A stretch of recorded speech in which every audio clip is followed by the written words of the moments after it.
Today's episode is going to be so helpful for those of you who are ready to stop dreaming and build the business that's been on your heart quickly and on a solid foundation. So, after about 13 years of being an entrepreneur and building businesses while my kids were in school, I decided that I wanted to become a business coach and help other moms do the same so that they could help provide for their family. So, the day that I decided to really go for this business, my husband and I were out at brunch and we said, okay, what are the things that we need to do to get this business off the ground the right way in about 4 to 6 weeks? And the list that we came up with is exactly the list that I am going to share with you today. I know so many women don't start their business because they just don't know where to begin. And these steps are going to give you a roadmap to starting your business. In fact, this is the roadmap that I use with my clients if they come to me and want to start a business, or even if they come to me with a business they've already started building. We go back through these foundational pieces to make sure their business is built solidly from the start before we begin to scale. Okay, so let's get into the 10 steps of a successful business launch. The very first is to figure out your niche and your audience. So you're going to want to be very specific with this. You're going to want to create an ideal audience avatar of the specific person you are speaking to so that your audience really feels like you're talking specifically to them. You're going to think about how old they are, what they like to do, are they married, do they have kids, and specifically, what are the challenges that they are experiencing that you can help them with? What is their dream life or their dream outcome, and how can you help them get there?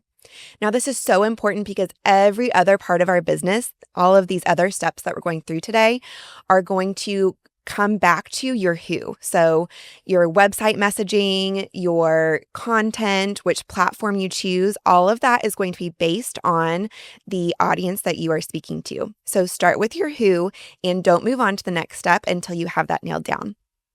Next is to create a website. Now, this can be pretty simple, but it does need to look professional.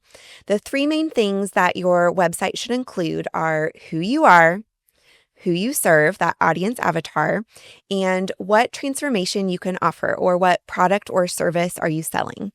Those three things should be very clear from the moment people land on the front page of your website.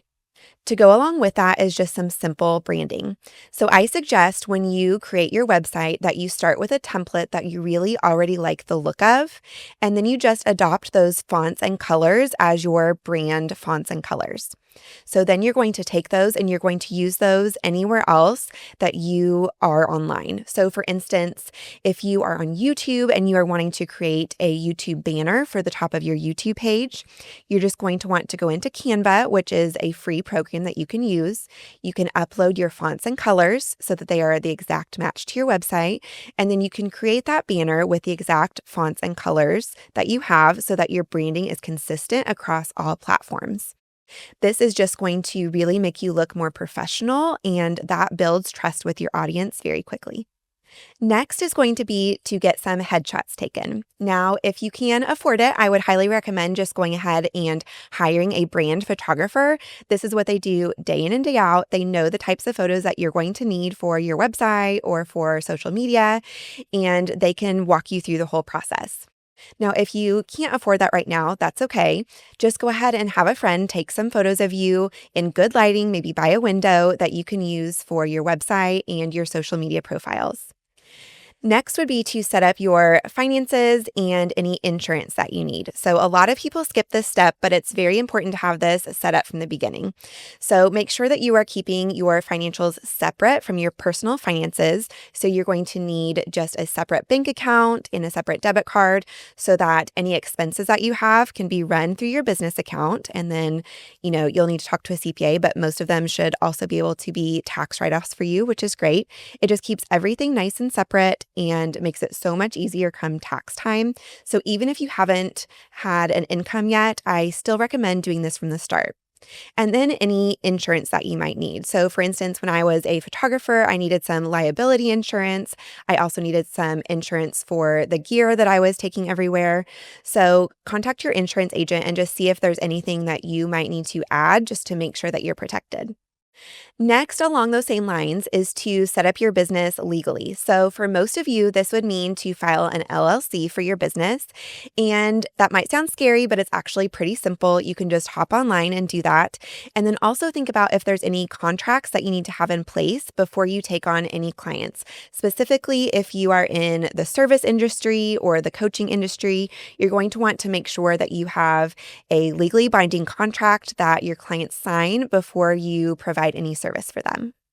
Moving on to the seventh step in launching your business is choosing a platform and a cadence. So you're going to want to choose what platform you are going to post on. And to do that, think back to your ideal audience. Where are they already scrolling? Are they on Instagram? Are they on LinkedIn? Are they on YouTube or listening to podcasts? And that's the platform that you're going to want to choose. Now, you may think that you need to diversify right away, but I think that would be a big mistake. You need to choose one platform and just really post consistently week after week, month after month.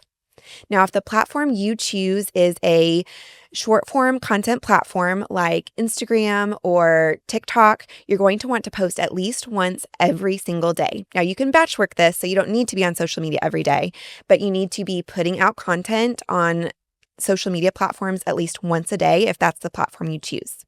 If you're choosing a long form content platform like podcast, YouTube, or a blog, you're going to want to make sure that you are posting once every single week. So choose your platform, pick your pace, and then protect that pace. Next, you're going to want to create a content calendar for the next 1 to 3 months.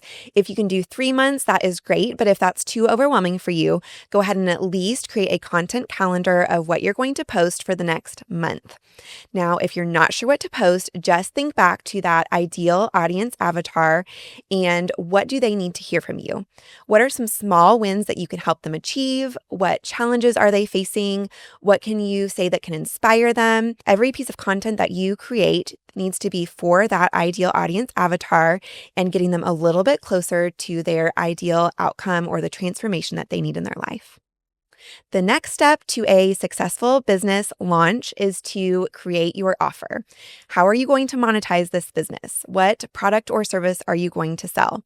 Now, I would keep this very simple in the beginning. I love Donald Miller's quote, "If you confuse, you lose." So if someone comes to your website and they see 1,000 different offers, they are going to bounce right away and you're going to lose that sale.